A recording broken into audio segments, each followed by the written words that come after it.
minus 50 seconds.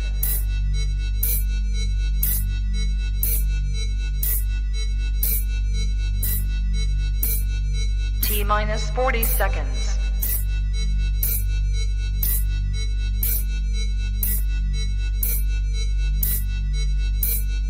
T minus 30 seconds.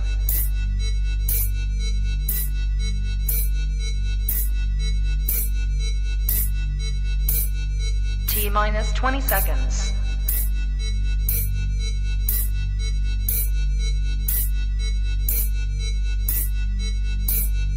Ten, 9, 8, 7, 6, 5, 4, 3, 2, 1, 0.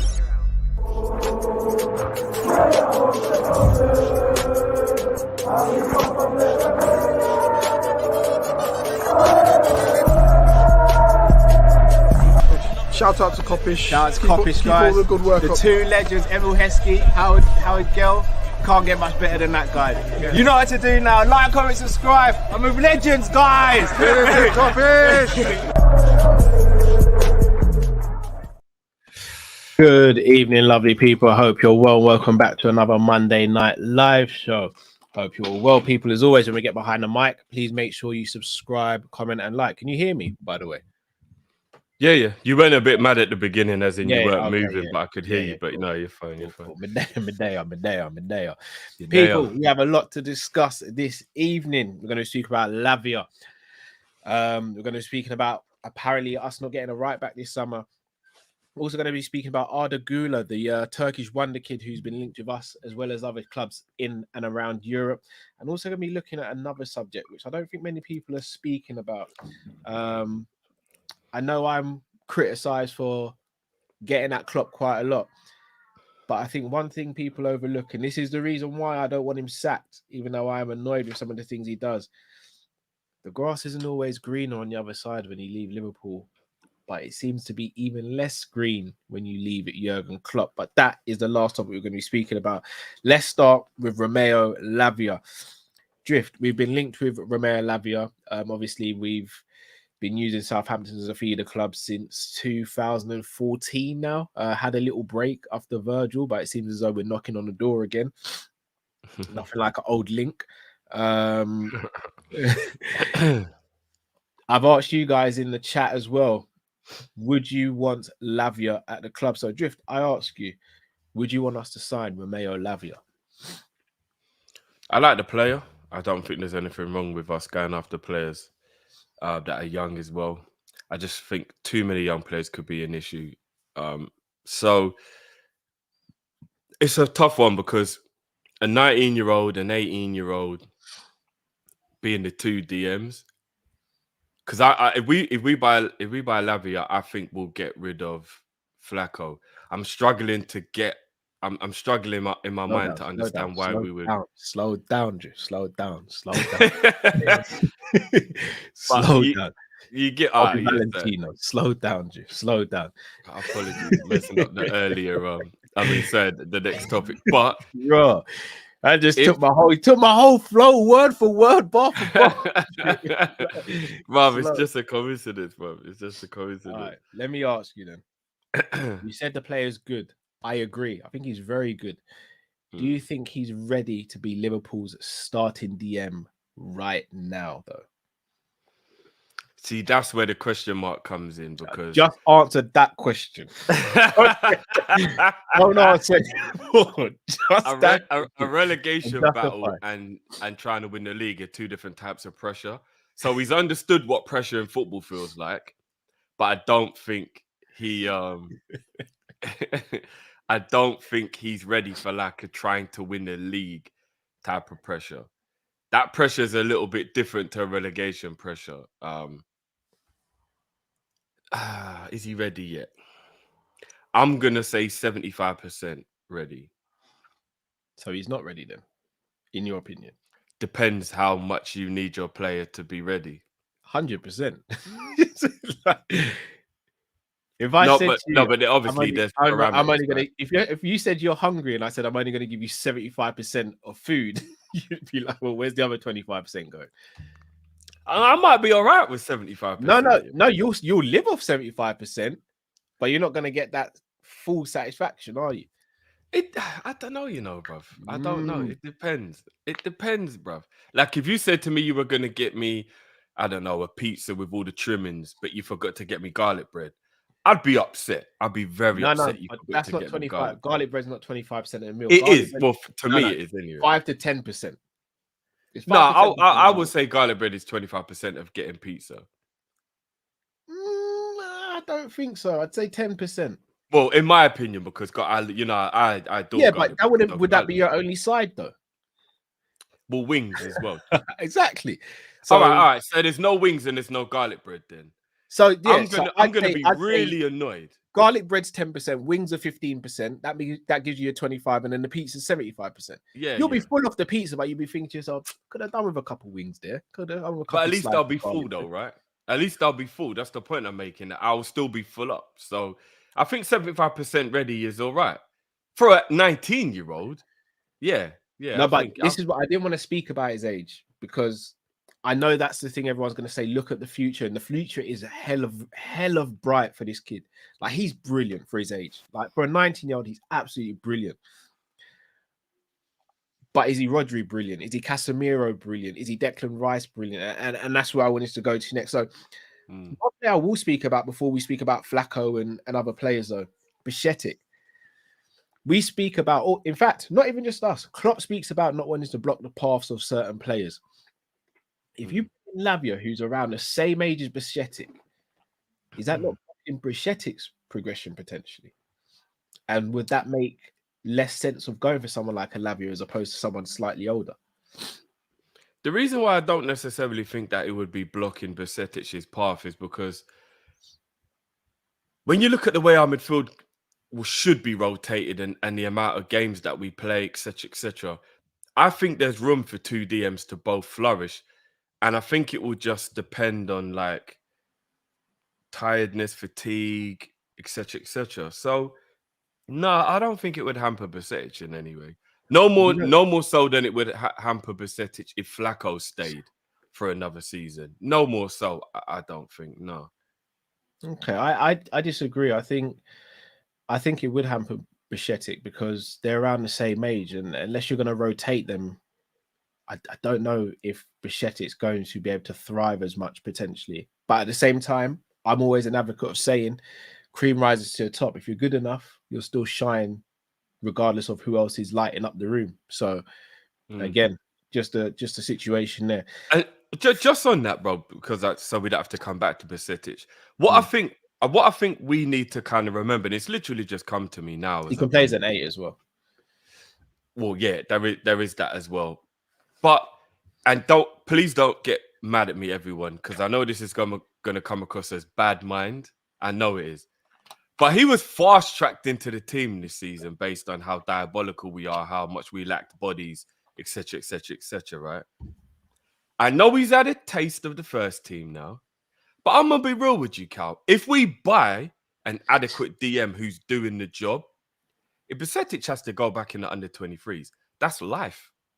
Honestly, that's life, bro. He can get another chance at some point in the future to bust through if he's the talent we truly believe he is.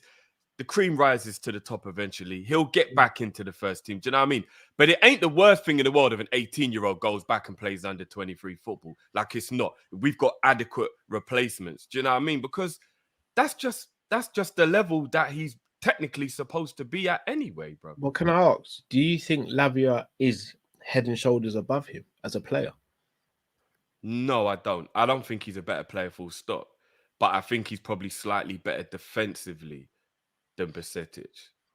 But I think Bichetic is an all-round better player. Like you said, Bichetic can play in the 8. He's got more progressive passing, etc. So I think it depends which way you spin it, of like, who would you say is the better player at the moment kind of thing. Cool. I wasn't prepared for that answer still, so I'm going to move to the next question. Flacco. You said if Lavia comes in, you reckon Flacco goes. Why do you think that, bro? Because having Bichetic there, I don't think that Klopp would want 3 DMs in the team at the same time. All right, but we just said that Bichetic can play as an 8. Oh, so you got a feeling that we might be one midfielder down from a purchase, and then that will be Besetic. I'll be honest. I'm not even saying this to be. I know I've been accused of this. I'm not even saying this to be negative. I am still very much in the camp of I don't know if we'll sign another centre midfielder. I would be more surprised if we sign another centre midfielder than if we don't sign a centre midfielder. I'm worried as well. Okay, so are we living in a world where we bring in Lavia and then Besetic becomes an 8, Trent becomes an 8, and effectively that is meant to be the new rebuilt midfield? You've got Lavia in the DM position with Flacco, and then you've got Trent, McAllister, Besetic, Thiago, and Henderson for 8. I'll be honest. This whole idea of moving players around and calling it a rebuild, it's not a rebuild. It's redecoration. Like there's a big difference. There's a big 100%. difference. If I start moving bricks from the front to the back garden, I'm not rebuilding. I'm just moving the issue, or I'm moving the same materials. I want us to sign another 3 midfielders. I think we need another 3 midfielders, but that would mean having to get rid of players. Again, I'm only speculating here, but I look at it like this. Let's say we don't get... This is how I look at it. Hopefully I'm wrong. Flacco, Hendo, and Besetic for the number 6 position. Elliot, Trent for the right-hand side. McAllister, Thiago, and Jones for the left. That's 8 centre midfielders. I do not, for the life of me, see Liverpool getting a 9th centre midfielder. I just can't see it. Unless someone's going to be loaned out or sold. I don't see it happening. That's 8 centre midfielders. Let's be real. If we're looking at any other team, any other top team in Europe, I use Real Madrid. Modric, Kroos, Tchouaméni, Bellingham, Camavinga, Valverde. Did I mention Bellingham? Have I said Bellingham? Yeah, you said Bellingham. That's 6, bro. Like Man City, Rodri, Gundogan's got Rodri. What I'll use from last season: Rodri, Gundogan, De Bruyne, Bernardo, Stones, and they changed their formation. No other team really has 8 centimeters. Foden kind of plays between the two, right? No other team has 8 or 9 centre midfielders because other teams have robust midfielders or they rotate better than us. Having 8 centre midfielders or 9 centre midfielders is a lot. Calvin Phillips as well barely played last season.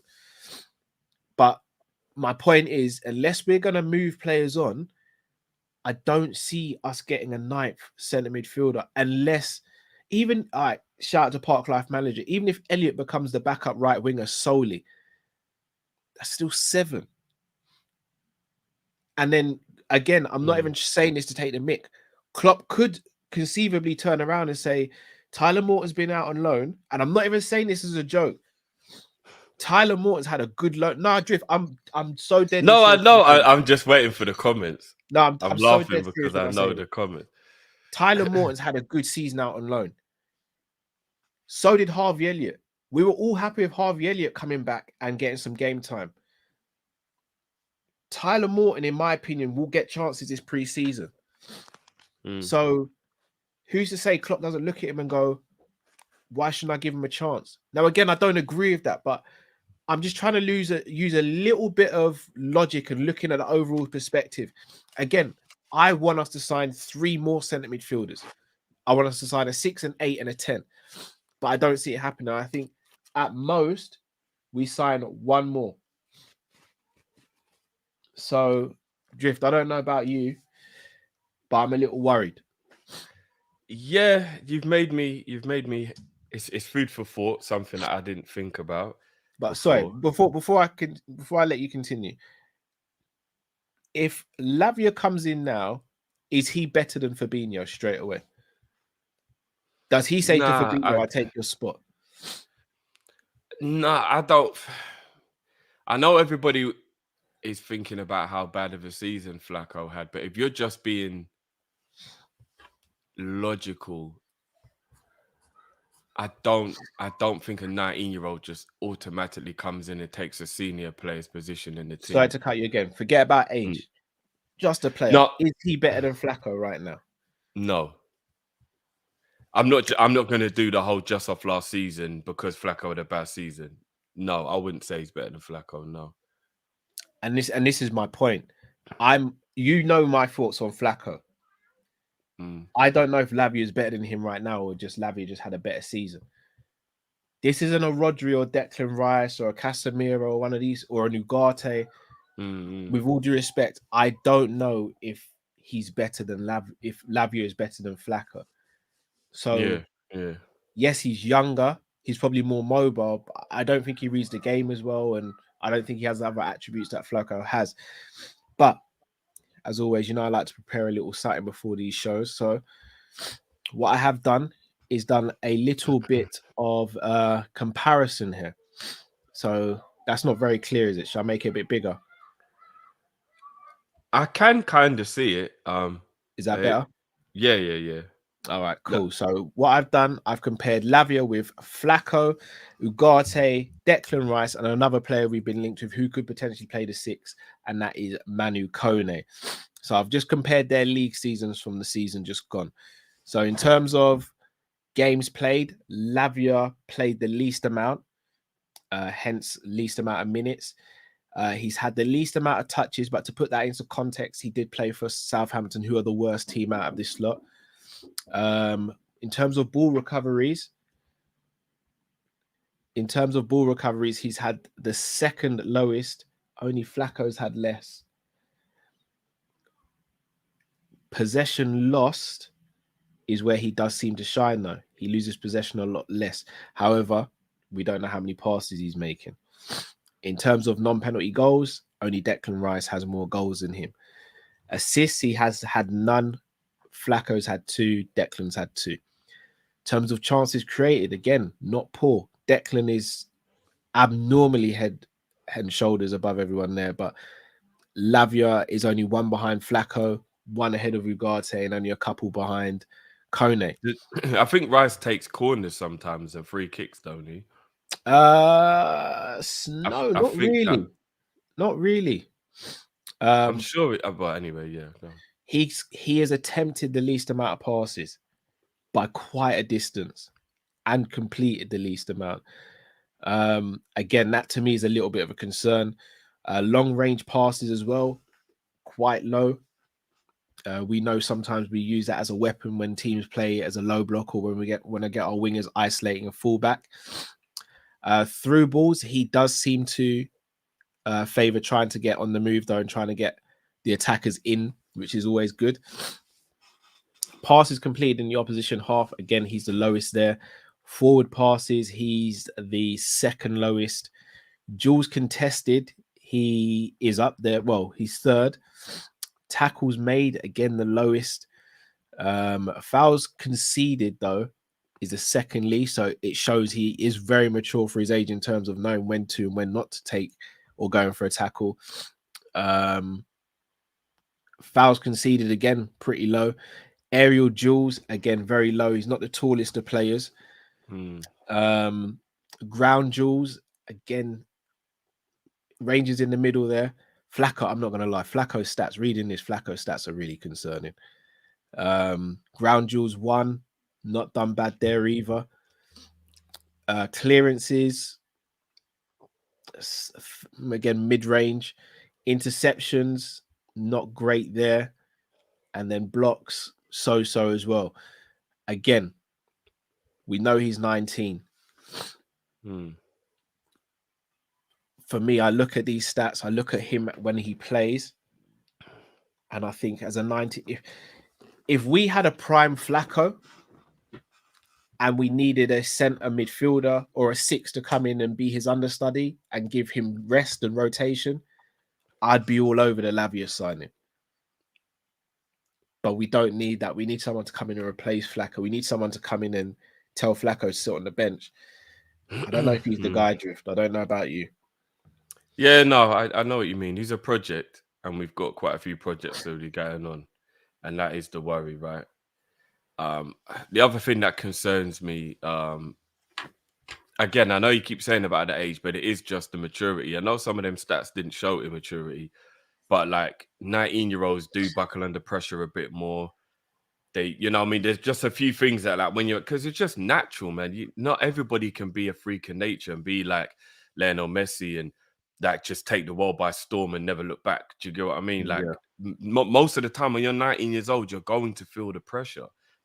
And we all know as well, bro, the Liverpool shirt, it weighs heavier than all the other shirts, bro. Like it just does, bro. It's a different type of weight when you put that Liverpool shirt on. And you got to have those strong, broad shoulders that can take that weight. Do you get what I mean? So I don't know if the age is what's worrying me a little bit more than anything else. Because I think the talent is there. I've watched him in the flesh, because you got to do the eye test as well as the stats. And he is a good player. There's no doubt in that when you watch him, he's a good player. And he could definitely become a brilliant player. If you go and look back at some of the people that ended up being world beaters like Kante and players like that, at 19, were they much better than what Lavia is now? Not really. We don't know, to be fair. Yeah, but I mean, obviously Kante is a bad example because he was. I still think Kante was created in a lab. So, but you know, when you look at like other players that like go on to be absolute legends, but you look back and you remember when they were 18, 19, and you think, they were good. Like, you didn't quite know that they were going to go and reach that level. You know, they were good. So he shows the promise. He shows he might be able to become one of those players. But I don't, I mean, what's freaky about that thing there, bro, that you just put up the comparison is Flacco on quite a few is better than Ugarte. And we've been screaming at Flacco all season about how dead he is. Not many drift. No, but bruv, there was, I think the ones that were quite noticeable was I think he had more tackles than him. I think he gave away less free kicks than him. There was a few there that was like, I mean, I wanted Ugarte. I think he's a brilliant player, but if you're looking at it statistically, and there's some stats that he had worse than Flacco, and we're screaming at Flacco, you think, well, what if Ugarte comes in and does worse than what Flacco? I think there was maybe a couple for Flacco over Ugarte, but on the whole, Flacco's stats were just horrific to look at. I'm not going to lie. I didn't actually look at the weren't the greatest. I didn't look at the stats before. I just put the criteria in. As I was scrolling through, I actually wanted to remove Flacco's name from the actual comparison at one stage because I was thinking this doesn't look good. It doesn't look good at all. Drift. Gavi, Pedri, Camavinga, Bellingham. Would you have all those players at Liverpool? Yeah. So that's why I've come back to you. The age thing, should it really be something that we should even be looking at? Because all those players are around the same age as Lavia, but we'd bite the opposition's team's hand to take those players. So when I say is a player good enough, I don't think age should be a determining factor. I think you obviously look at the age, whether it be too young, too old, but I don't think that should be the determining factor because we'd take all those other players. If we thought Lavia was the guy, we wouldn't even mention his age. But again, the problem is those players who you named are quote unquote generational or look like they could be generational 19-year-olds. That's why they all play for Real Madrid, bro. Do you know what I mean? Like, there's a reason Real Madrid have just coughed up over 200 million for all three of those players because they look like they're all generational 19-year-olds. So it's a little bit unfair to compare most players to those three. But I get your point. If you're good enough, you're old enough. That's what they say, right? But those are like, quote unquote, I mean, Gavi, again, I know we had this conversation before. I think he looks like he's generational. Like, we're comparing him to players who are of a certain quality. Like, they're all fully fledged internationals as well, right? Gavi, Bellingham, like they're you know, I mean, they've all played in a World Cup, if I'm not mistaken. Like, they're on another level. 19-year-olds. Fair question here. Is he better than Jacob Ramsey? In fact, you know what? With all due respect, I won't answer that question because they're two different positions. I was gonna say they got a totally different game. They got a totally different game. I think Ramsey might be a little bit overhyped, if I'm being honest. I think there's a little bit of overhype with Ramsey. I'm not gonna lie, I'm a Ramsey fan, man. I'm a big Ramsey fan. I think there's a bit of overhype there. I think he's underrated, Ramsey. Oh, no, people rate him, bro. I think he's underrated, that kid. Right, speaking of wonder kids and potential wonder kids. Going to move on to the next subject. Arda Guler. I've been linked with him recently. Apparently has a £15 million release clause. He's a player that plays on the right wing predominantly, can also play in the 10. Not that we care because we don't play over 10. He's 18 years old, so if we were to sign him, we'd need to register him. I'm not going to sit here and say I'm an expert on this player. I've watched a couple YouTube videos on him. I've read some stuff from Fenerbahce fans. Drift, I don't know if you've seen anything or heard anything of him. Not much, bro. Not much, if I'm being honest. But from what I've heard, everything about this kid has been positive in terms of personality, in terms of footballing ability, talent, etc. You know how much I want us to sign a right winger. Do you think this is a player we should go for? And look, even if it doesn't necessarily work out, at 15 mil, is this not a risk we should be taking potentially? Well, it's a risk we've taken for 2 of the last 4 summers, right? With Elliott and Carvalho. Like, it's pretty much the same type of thing. Low cost, teenager, attacking player, not really fits into our system, but what's there to lose kind of thing. Could he just go down that road? Could it just be another one of them ones where we kind of like buying a player and then within a year we're like, right, he didn't really play much. Should he go on loan? It's a tough one because, again, if he turns out to be a well beater, you're like, do you remember when we looked at him and then we didn't do anything about it? I saw Jamrock just said that he's just a straight 10. He don't play on the wing. I don't know enough about him. I disagree with that, Jamrock. From what I've seen, he very much does play on the wing. And from what I've seen from Fenerbahce fans as well, is that he plays there and plays there quite to a good level. But I've heard he does both. Again, I don't know. 15 mil. Here's the thing, bro. If you're a normal team, you can pay 15 mil and it's not too bad. When you're Liverpool, 15 mil comes off of another player, right? That's how we roll. And that's the problem, innit? Yeah, like if we had 15 mil lying around, I would be all for it. But I don't know. A couple of people are saying, yeah, he does play on the wing. He's versatile. Some people are saying he's a cam. I don't know too much about him. I really don't. So I'm not too sure. But if he's capable of playing on the right, we do need to make sure we've got adequate replacement for when Mo needs to be rested and rotated. Like, we can't, like, for example, bro, I don't want anybody playing, I don't want Mo playing any Europa League games until we get to the quarterfinals. Yeah, group stage. Completely agree. Therefore, we need a right winger who's back up just to be able to play in the Europa League games. So if it's Elliott, then maybe that could be the plan. I thought Elliott was the plan from last year. I remember when you looked at me sideways and I was like, I think Elliott's going to be Mo's backup. You look, and he was like, no. But look, like this season, it might be the case. He might actually be the backup to Mo. But can we go and get another player? I mean, somebody asked a good question. How much better than Doak is he? I think Doak looks like he could actually be the future. Like, I know he's young and he's only had a sample size, but if you do look at how well he's played in other games and reserve games and whatever it may be, like Doak looks like he kind of is the truth. I'll be honest, from watching youth games, Musliowski is better than Ben Doak. Yeah, no, but I don't know what's going on with Musliowski. What is, like, we're never going to see that kid. I have no idea. Musliowski is better than him. We're never going to see that kid. This will be another pre-season where we're like, what's happened to him? Yeah. Like, we're never going to see that kid. But I don't know. We look at someone like Arda Guler. Given Klopp's history and how he is, we mentioned a couple of names there, Carvalho, Musliowski.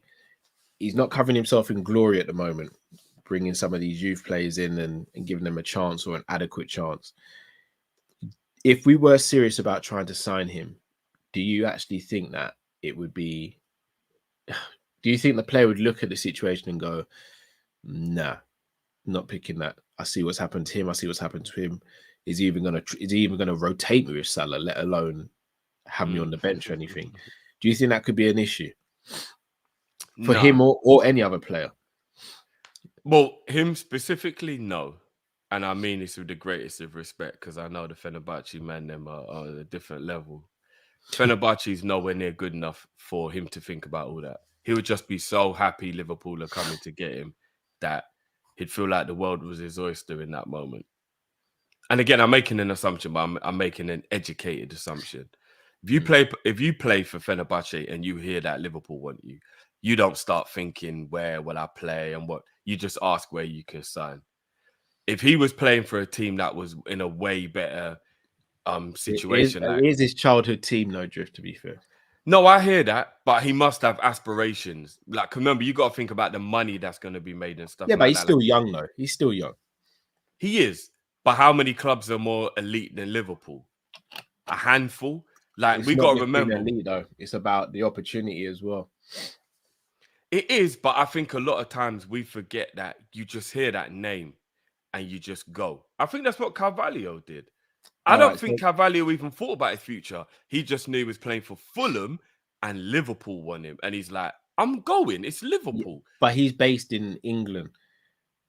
I'm not being funny, but if Borussia Dortmund, again, we joke about if I'm Stevie or Robbie's agent one day, if this current Liverpool team come in for my 17-year-old and Dortmund come in for my 17-year-old, who are you trusting to develop that player more at the moment, bro?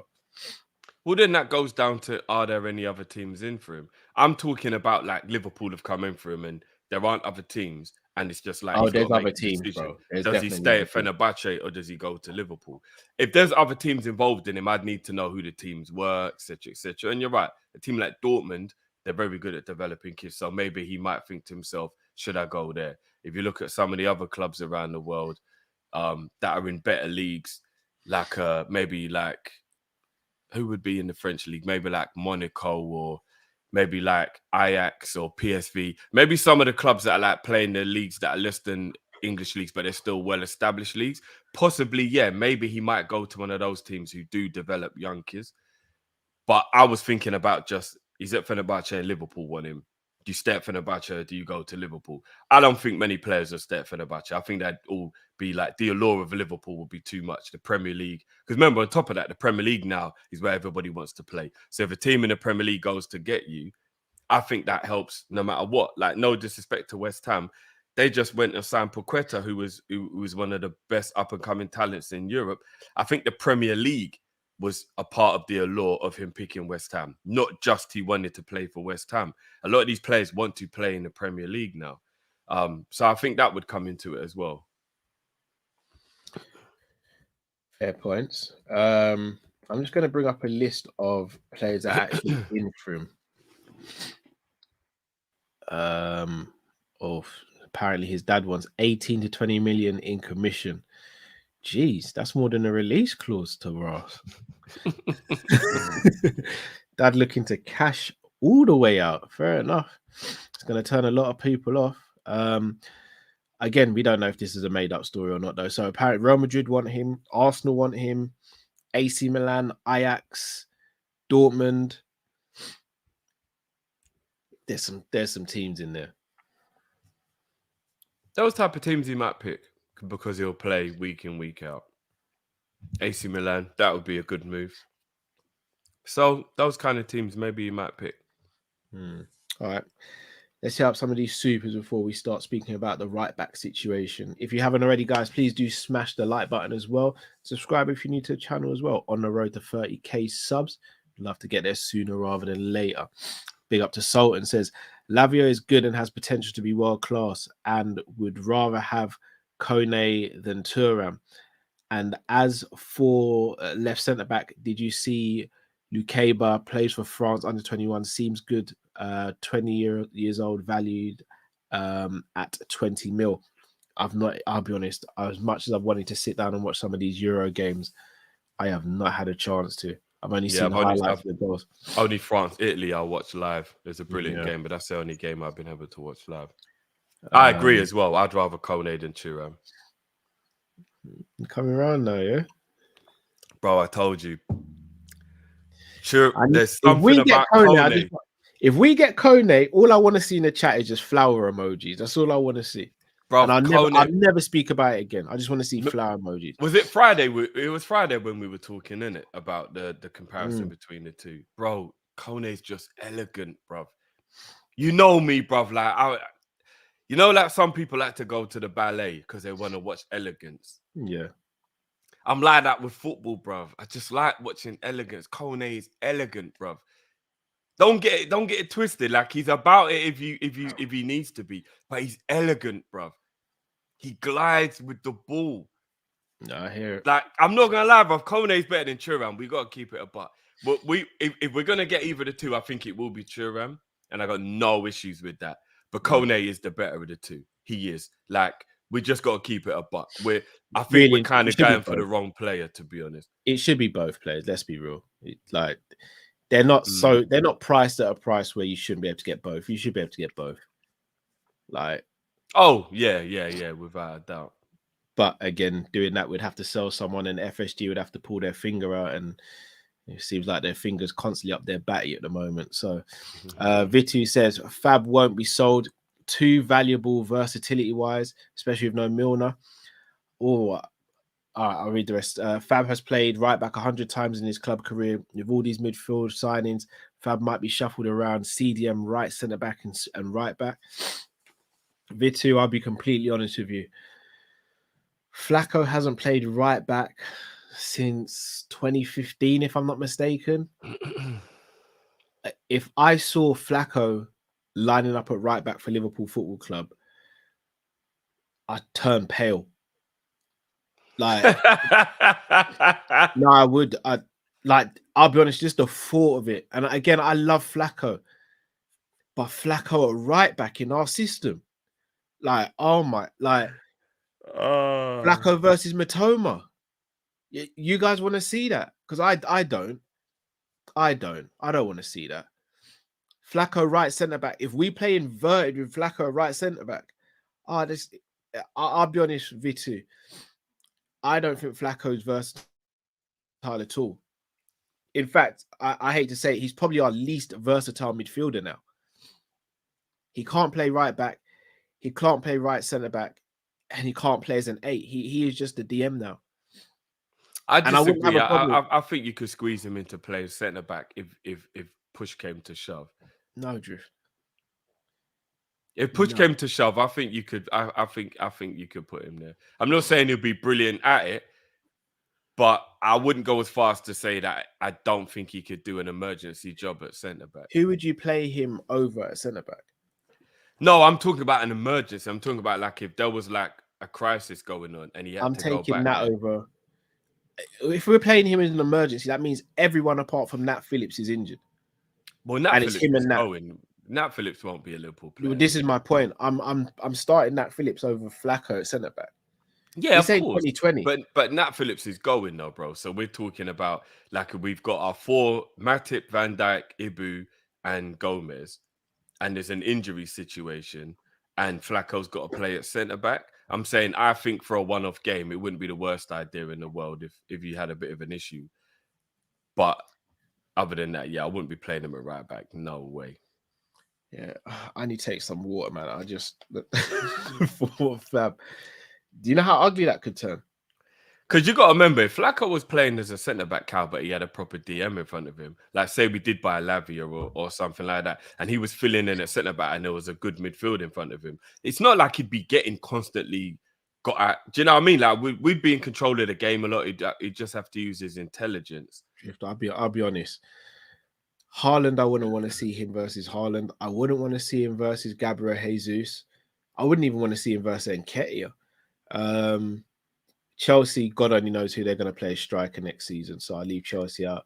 Harry Kane versus Flacco, absolutely not. But here's the thing: are we not giving even Ivan Toney, bruv? Are we not completely underestimating Flacco's ability to have a good season again? Like, are we? Like, I think we've gone too far the other way. Not centre back, bro. No, I just mean in general. Because the year that we lost all of our defenders, 2020 season, when we got 3rd place, Flacco did an honourable and exceptional job playing centre back that 100%. And I know 100%. that was 2 or 3 years ago when he's older now. But we can't just act like he's like, because a lot of it was about intelligence. He wasn't playing that role based on physicality. He was playing that role based on being good at reading the game. Drift, 3 years ago, bro, I had a 6-pack. No, but that's different, bro. No, it's not Drift. 3 years It is a long is, bro, time. because you let yourself go on purpose. You could have still been in shape if you wanted to. You let yourself go on I purpose, couldn't have, bro. You let yourself go on purpose, bro. That's not the same, bro. But bro, 3 years in football is a long. No, scrap that. 3 years in a Klopp team in football is a long time, bro.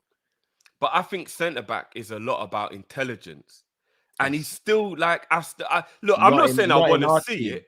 I'm not saying I want to see it. Remember in the game against Chelsea, he didn't like get burnt by, like, he kept up with Werner running with the ball. Obviously, it was a foot race. Werner burns him, but Werner running with the ball, Flacco kept up with him and dealt with him that game. That doesn't happen this season. God forbid he got isolated with a striker. But what you got to remember, Cal, is I know we're going on a tangent here with Flacco and centre back, but if you've got a proper midfield in front of Flacco, that Werner situation is a very rare occurrence. You got to remember, he played DM and we had no midfield because our midfield was playing at centre back. And therefore, he was constantly getting exposed. Remember, that was a whole fuckery that happened. We lost all our centre backs. Hendo and Flacco, which is our midfield, had to play. And then our midfield, like, I'm talking about Flacco playing at centre back and you've got a proper midfield. Do you get what I mean? Like, say it was Lavia, McAllister, and Versatility playing in midfield or something like that, and then Flacco's filling in. I'm talking about you've got a proper midfield in front of him, so he's not just going to constantly get exposed. Lavia, Versatility, and McAllister, but that gets run through, in my opinion. No, I disagree with that. I think that's a capable. It's not a great midfield, but it's a capable midfield. They're 3 talented midfielders, bro. I'd be worried. All right, let's put Kefram, McAllister, and Lavia then. Let's say that was the midfield. And then he was filling in at centre back. He's not going to be getting ran at all the time. Do you get what I mean? All it takes is once or twice, though, bro. I think Flacco could play centre back at an absolute emergency. I don't want to see it, but I think he could do it. I think we're sleeping on the fact that he's still intelligent. Like, yeah, his body might not be as good as it was, but like, you know, I don't know. I'm just saying. I don't know, man. Let's just say I'd probably call in sick if there was a watch long for that. Like, Sam Matt's Legends, big up. Sam says, best Champions League final goal, Zidane or Bale, bias aside? Bale. Forgive me, Sam, for sitting on the fence with this one. I can't choose between the two. The technique on both of them was so unique.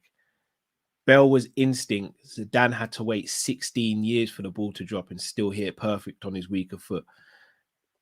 I can't pick.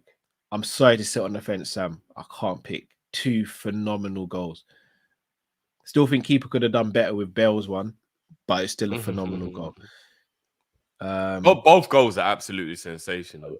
But me personally, through playing the game, I think a bicycle kick is the hardest technique to pull off during a football match. Like, it's easy to throw the ball up in the air and do a bicycle kick at the park. No, it's not easy, sir. But like, it's easier if you're like at the park and you're ramping and someone throws the ball up when you're practicing. But to execute a bicycle kick in the middle of a game where you've got a split second to think about it is astronomical. Like, I think people are actually like sleep. Anyone who scored a bicycle kick, Emre Can and Trevor Sinclair, Ronaldo, all these people who obviously like that split second you get to think about it, yeah, and then executing it is mad. Bro, bicycle kicks are just a different level of technique in a football match. I hear you, but just imagine having to wait 16 years for a ball to drop and you've got to meet it perfect with your weaker foot in the Champions League final and put it top corner. No, that is extremely special as well. Right. But if my memory serves me right, he was kind of unchallenged in the shot, right? Like, it wasn't like he was like, there was loads of players like on him kind of thing. Like, no, there wasn't. But no one was on Bale either. No, but a bicycle kick is something where like you don't like even to like be imaginative enough to pull off the bicycle, bro. Weaker foot drift.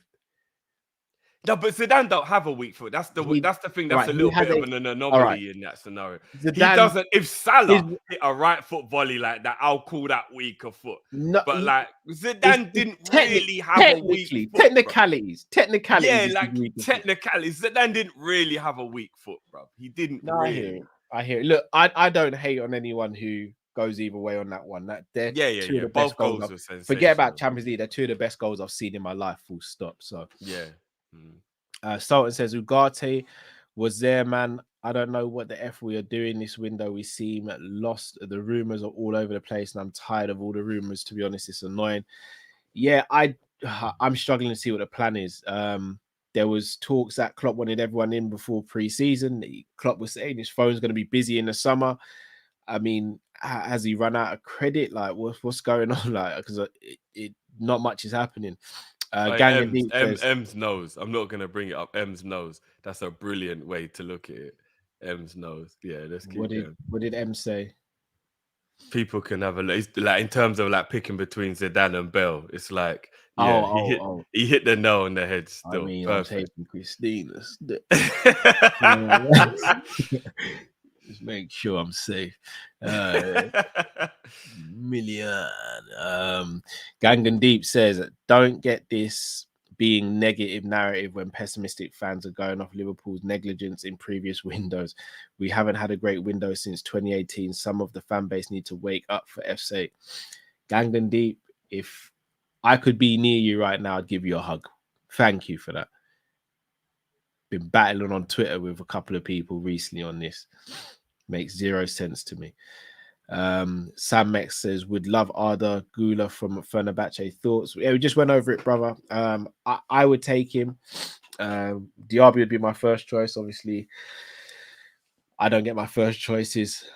So at this point, any winger who's got good feet and got a decent turn of pace, I'd probably take. Retired Zlatan says, brothers, we went from looking at Class A Wagyu steak and now we're looking at steak from Walmart. Let's just hope we can season it up good still. I don't really know what Walmart steak is like. Is it it's not Wagyu. It's not Wagyu. Is it bottom barrel? Yeah. Might be. Ad says, if we don't sign anyone else, we will struggle to make top 6. This summer is promised to be a midfield rebuild. I do think we'll sign 2 more players. I just don't see us getting another midfielder. I don't think we'll ever not finish in the top 6, but I get the worry. Oh, boy. Famous last words, Drew. Yeah, we're Liverpool, man. That don't mean a damn thing, bro. No, it does, bro. It does. We won't finish 7th. Ask Brian if that means anything, bro. That man there can keep on flexing muscles, but at the end of the day, I think Liverpool will always finish top 6. That's the arrogance that we've had, and that's why we're in this position now. I understand what you're saying, but I still think we always finish in the top 6. Sultan say, didn't Klopp say my phone will be busy during the summer? Busy doing what? The way we are moving is embarrassing and pathetic. I'm fuming, guys. Bun FSG. Yeah, the message is always the same. Get the owners out, man.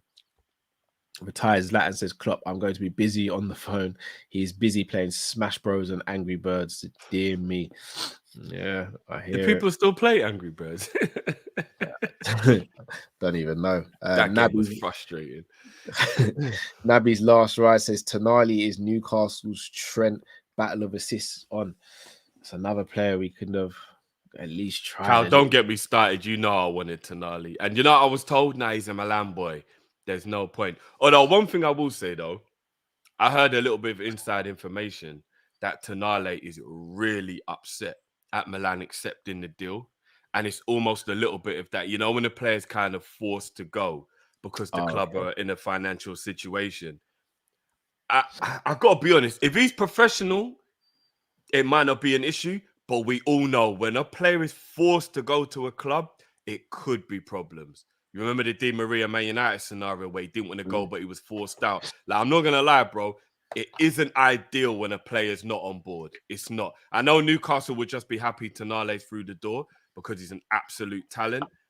I don't like the idea of a player coming to Liverpool and I find out he didn't want the move, though.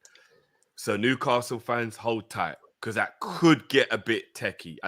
I don't know about you, Cal, but I don't like the idea of a player. I would hate a player to come Liverpool, and I found out he was forced to come and he didn't really want to be here, but he's here now, innit? Because to me, that means your attitude is all wrong from the jump.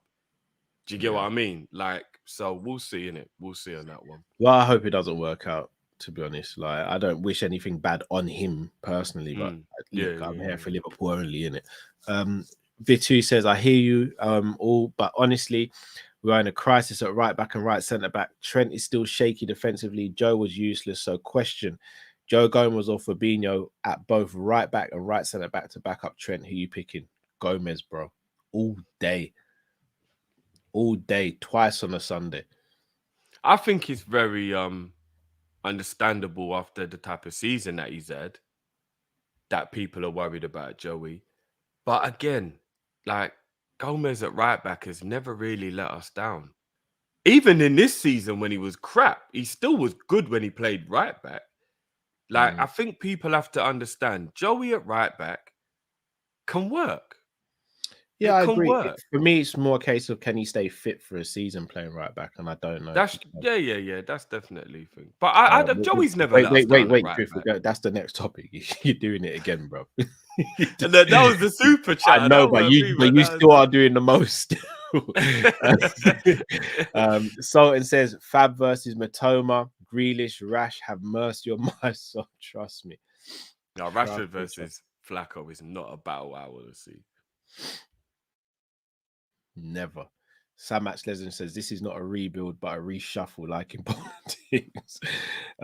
Transfer window done, a few freebies maybe, and that's it. FYI, FSG putting millions into new golf venture in US. That's where the money's going. That's why I know Jude.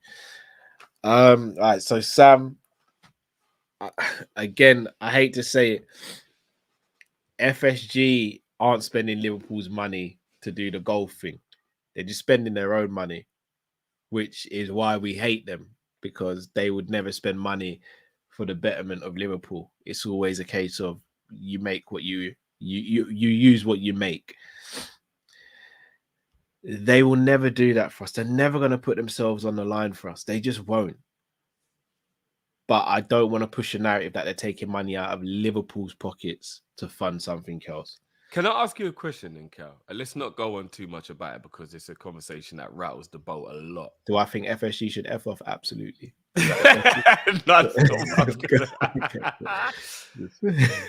If you do, pretty much from a business point of view, a brilliant job, which I will even hold my hands up and say FSG do. As much as I don't want them to be Liverpool owners, nobody without bias could say that FSG aren't good businessmen. I think they are spectacular businessmen. They like, and again, I'm just talking business people before anyone. As businessmen, they are spectacular.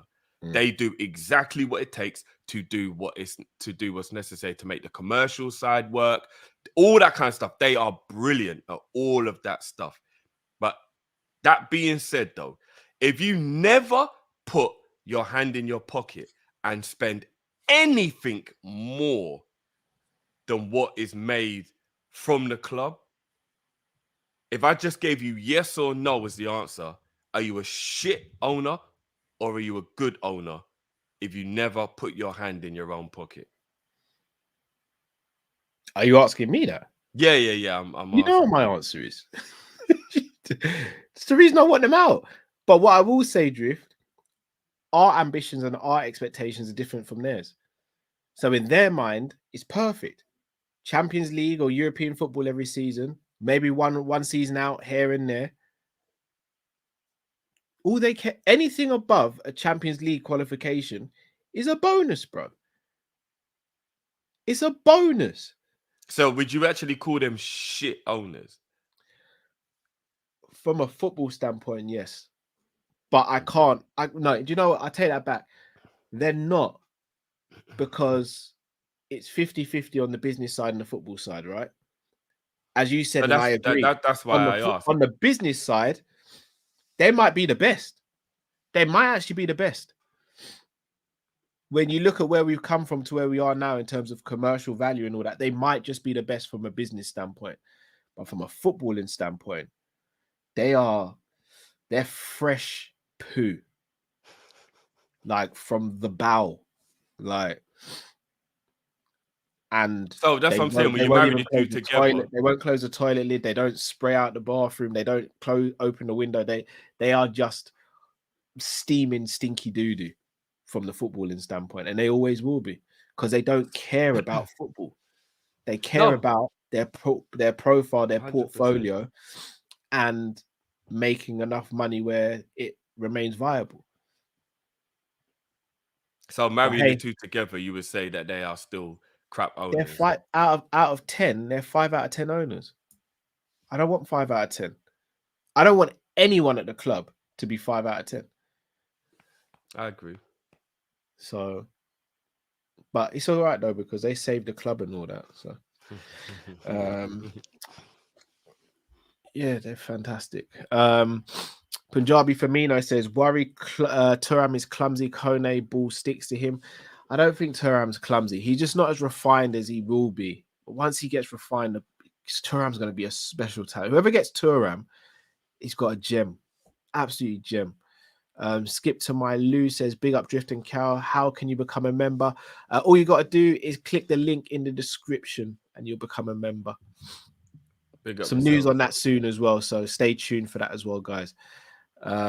Big up M Tarmizi says, fam, I digress on our summer transfer. Rather been to the gym consistently for good effect and enjoying that post-workout shake. Drift, I found the perfect sweet snack. Arts Cowboy is big up to you too. Hey, Tarmizi, I'm telling you, Tarmizi is the man that keeps on delivering still. Drift, I'm going to send you a link later. Okay, we might be able to get in shape and still satisfy our sweet tooth, bro. It's a game changer potential. I'm intrigued. Yeah, it's mad. It's mad. I don't know how I reckon Tarmizi's got shares in stuff that we don't even know about because I've never seen this product. Is it bakery or chocolate or sweet based? It's all of those. Oh, okay. But it's healthy. I don't know how he's done it. Whoever's created this, that doesn't even make that. What I'm saying. Whoever's created this Drift is sitting there somewhere right now being fed grapes because they are that high of a level of a human being. This might not just be the work of one is this Santa Claus where like Mrs. Claus made broccoli look like? But by the way, guys, for anyone who's wondering about the members, I'm just posting in the chat the link to become a member. So big up to anyone who wants to become a member. The link is in the chat now. If you hit that link, it should take you straight through to the membership part. But yeah, special. I'm gonna send you the link. Sultan says Klopp is moving like Ghost. If you know, you know. I mean, you know what I said last week, Drift, on the show that came out on Friday. I need Klopp to speak up if we don't get what we need this summer. And if Klopp's happy with the squad going into the season,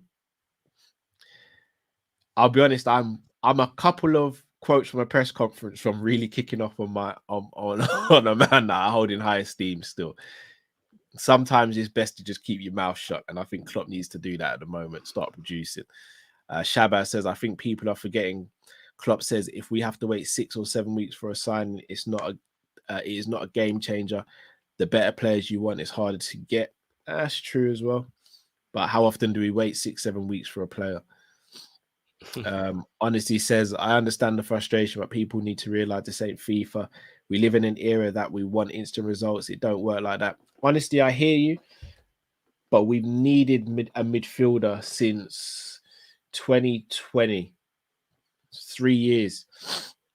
I know we got Thiago, but that was just one. We still needed another one that summer. We lost Genie. We needed 2 that summer. This summer, we needed at least 3 or 4. I don't think this is being impatient, bro. This is us being fed up with 3 years of waiting. Shout out to Sean, says, throw a spanner in the works. Would you buy Sancho for 40 mil? Sean, I was going to ask this question, bro.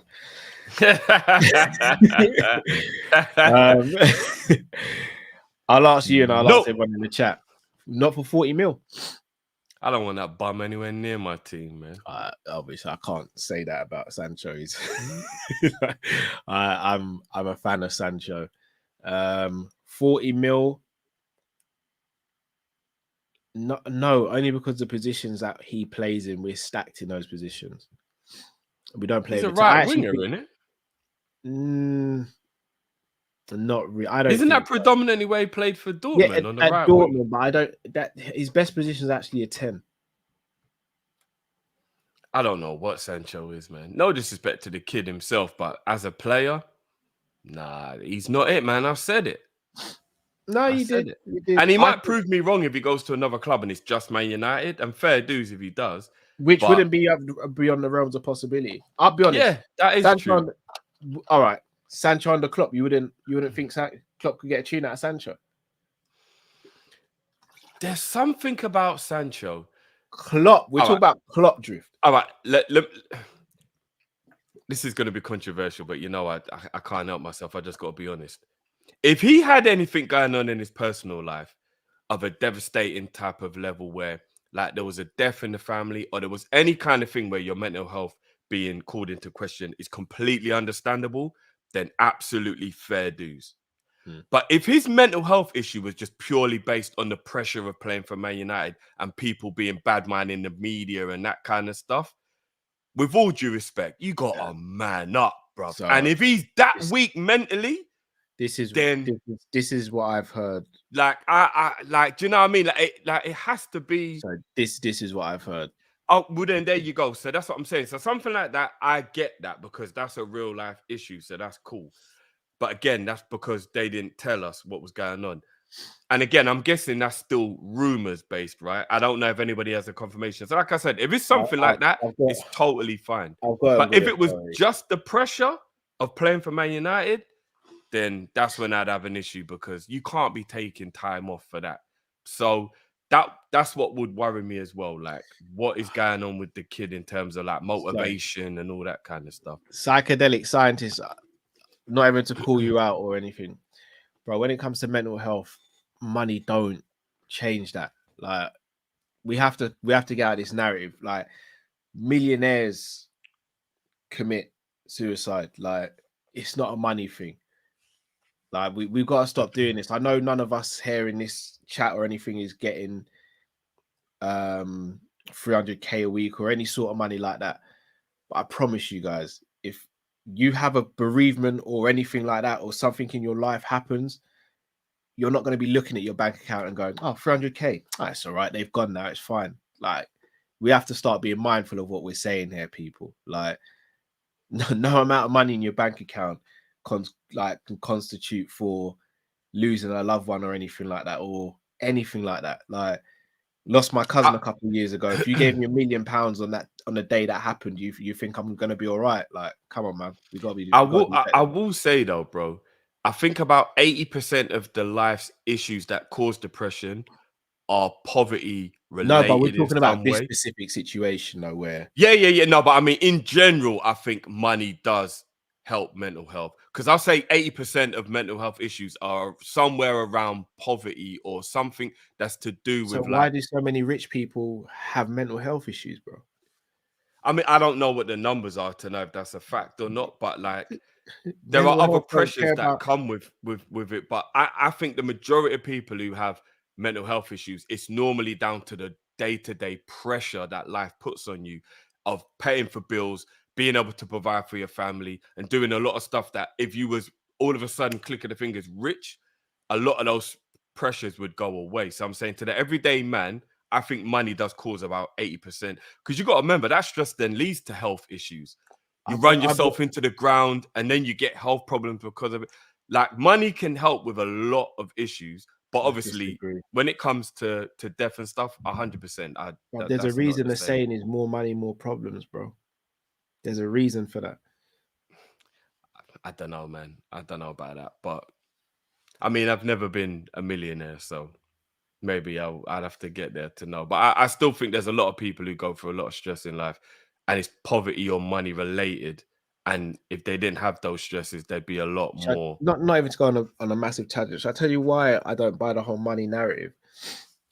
Drift, if me and you became millionaires tomorrow and people knew about it, do you know how everyone's behavior would change around us? Do you know how much expectation and how much pressure would be put on us because of our financial status? Little things that we wouldn't have even thought about before. It's now Cal and Drift can sort that now because they're millionaires, right?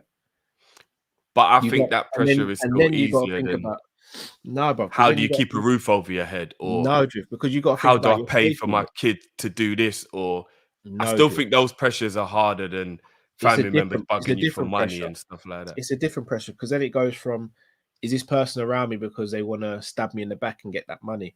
Is this kid befriending my kid because their parents have told them to befriend my kid because they know I'm rich? Is my kid going to be safe because people know I'm rich and they're going to try and target him? Like, but this whole narrative that money solves things, but money creates a lot more problems than it solves, in my opinion. Like, we have to get this narrative out. I mean, I'm I telling you, agree. It brings other pressures. That's true. I don't think it creates more problems than it solves, but I do agree there's a whole it different does. level of It problems really that does, come with Drew. money. I agree with that. But no, I And think poverty is without doubt the worst thing in the world. So I still think being rich is better than being poor, regardless of what the situation is. That's why everybody strives to be rich. yeah, Because because it's it looks definitely easier phenomenal. than being No, poor. it looks phenomenal, but again, to switch it around, when you're poor, you kind of have a set way of living. You know, to live within your means, bro. Like, there's a reason why a lot of people say money is the root of all evil, because it rears its ugly head and it changes people. Money in itself is not bad, but what it does to people is a madness sometimes, bro. No, that's true. That's true. But then I guess you have to just hope that you have good people. You've vetted the people in your life that you don't necessarily, because let's be honest, the majority of the time, your friends and your family will be cool with you if you get money. Like, I know there's all the stories of the thing, but generally speaking, everybody I know as an example, I don't think their family would change around them if they had We money. don't think, but bro, I've seen it. What with I've people seen it. before you thought that they were totally like No, someone's no, brother or mum or dad I've or seen, whatever. I've had friends who have become rich or famous, and it's been one or two, like their families have been cool or friends have been cool, or they've changed sometimes, or people around them have changed. It's different. It's life's different. It changes. Then you It got to is. think about your It friend is. circle as well, brother. You're gonna hang around with the same people because they might not be able to match you financially. Is that gonna mess with you? When it comes to mental health, bro, mental health doesn't look at your bank account. It doesn't look at the color of your skin. It doesn't look at your religious beliefs. It doesn't look at your sexual orientation. Mental health is the least discriminatory thing in the world apart from death. We all know we're dying, and unfortunately, most people have mental health battles. I don't think money changes that. Like I said, I totally agree with that. I still think it's harder to be broke than to be rich, though. So, and all the people I know, most of the stresses they've ever had in their life are financial based. So I do think money helps with a lot of that. But again, you're right. There are a lot of other issues that come into it. It's a Yeah. different set of problems, isn't it? It's a No, I different hear set that. of I hear that. I hear that. Right, let's get back onto the topic of Liverpool Football Club. Apparently, this is according to James Pearce, Liverpool are not in the market for a right back. So we've spoken about Joey G. Vitu threw a curveball at us speaking about Flacco. I ask you, Drew, first game of the season against Chelsea. Mm. We ain't even spoken about that properly, have we? Who starts at right back? Will it be Gomez? Will it be Trent? Will it be Connor Bradley? It'll be Trent, bro. Is that a good thing? That depends whether we buy midfielders, No. right? Drift? Is that a No, good honestly, thing? it depends if we buy midfielders, bro. If we don't sign anyone else this summer and Trent starts at right back against Chelsea, how are you feeling? If we don't sign anybody else between now and the window closing, honestly, fuck every single one of you at Liverpool. Every single one of you. I ain't discriminating against. Like, I'm sorry, I'm not. What's the word? I'm all inclusive. You all go under one umbrella. If McAllister is the only footballer that walks through the door this transfer window, fuck the lot of you. All right, let me go full optimistic now. So Liverpool sign Kefren Turam, they sign Inacio and Pavard. Who starts right back for you? Pavard, Where does Trent play? midfield. If we buy Pavard, I'd put Trent in midfield. Let's say it's just Anasio and Thuram. Oh, I'm angry at that thought, bro. I'm not even gonna lie. Just said, "Oh, I'm not having that, geezer. You're off your rocket, mate. I'm not having that, fella." If I'm being realistic, though, I would play Trent in the inverted position. So he'd be right back on paper, but he would be slotting into midfield during the games. So I'd play Trent at right back in that scenario. Remember, I don't have an issue with Trent being a right back as long as we buy midfielders. I don't. But if we don't buy midfielders, But why would you, even if we sign midfielders, why would you want to see Trent there when it's not where he wants to play and it's not where he's best at the moment? Because when we do the inverted system, it's harder for the opposition to be able to counter attack. To be able to deal with our attack. Maybe defensively, it gives us a little bit of frailty depending on what the situation is. It has been. But teams will now see how we play and they'll look to strike. But let's say it's Mudryk playing on that. Mudryk staying high and wide, you know. I know, but if we've got a proper midfield in there and we keep the majority of the possession, it'll be a limited amount of times that you're risking what could happen because you'd be in control of the game.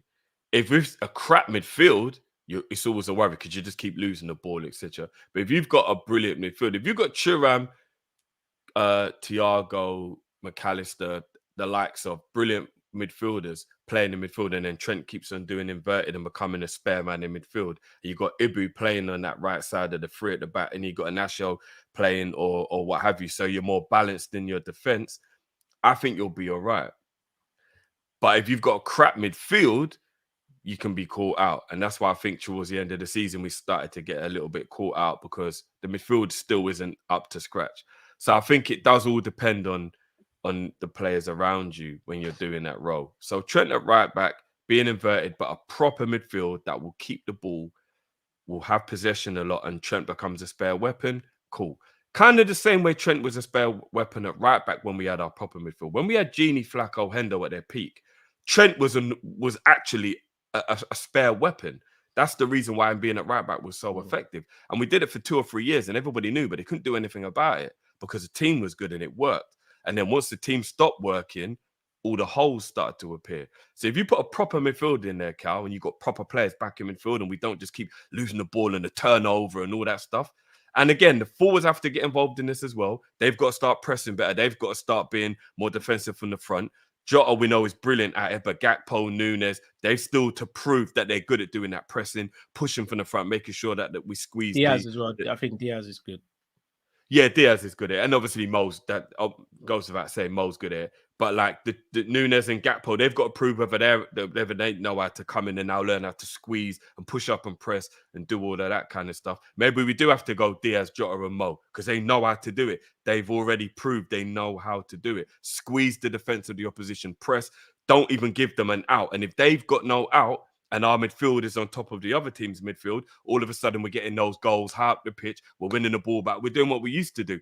But when we don't do the pressing and we sit back and the midfield's non-existent, right back is a myth because you keep switching it to a Mudryk, like you said, or a Vinicius or any of those players, and they're just tearing you up all game. So if we just get all of the other elements right, Trent becomes a weapon in that inverted role. So I'm all right with him being at right back with a proper midfield. We have to get a proper midfield, bro. Shout out to God AEM because I was going to ask this question next. If we play 3 at the back and sign a left-sided defender with Trent in midfield, where does Robbo fit in? Do we sell him? No, he just becomes a squad player for when we do go to a flat back 4 because there'll be games we play 4-3-3. There will. So we're not just going to stick with this formation the whole time. So what happens with Tsimikas then? Tsimikas is the one who I think would probably get sacrificed if we buy a left-sided centre-back. And this is why I'm so hell-bent on Trent just playing in midfield because for me, if you have Tsimikas, Robbo, and you buy a left-footed left centre-back, it allows you to comfortably play 3 at the back or comfortably play 4 at the back with cover for both. But that's just my opinion. Drift, I'm going to throw a curveball at you before we do our last topic. Chelsea's first game of the season. We've signed McAllister. Let's say we get. I'm going to say we get Inacio and Thuram. We don't get a right back. We get those two. Who's your starting 11? June the 26th. We still don't know what's going to happen in the window, but I'm going to guess Thuram arrives and Inacio. I'm going to be optimistic in that aspect. Who starts? And what formation? I'm going. See, the sensibleness keeps kicking in of like, you got to play players who do kind of know what's going on here. But I'm going to try and eradicate that because I want to answer your question the way I want to do it rather than the way I think Klopp and whatever. I'm going to Nacho at left back. I'm going Trent at right back. And I'm going Ibu and Virgil. And that's because I'm playing Trent inverted. And then Nacio's going to keep tucking in and it's going to be three at the back, centre backs. I'm then going.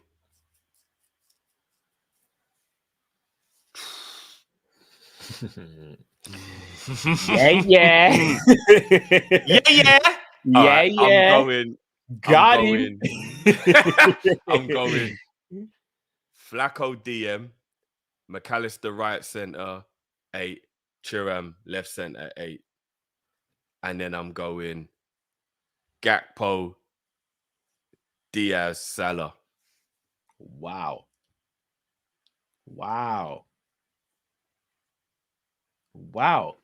Yeah, that's my first 11. And then I've got weapons on the bench. I've got Nunes on the bench. I've got. I mean, I'm not going to call him a weapon, but I'm going to say like, you know, in case we need to change things. I've got Thiago on the bench. I've got Hendo on the bench. I've got Robbo on the bench. So, you know, we've got a few, and we've got Jota on the bench. So we've got some weapons off the bench.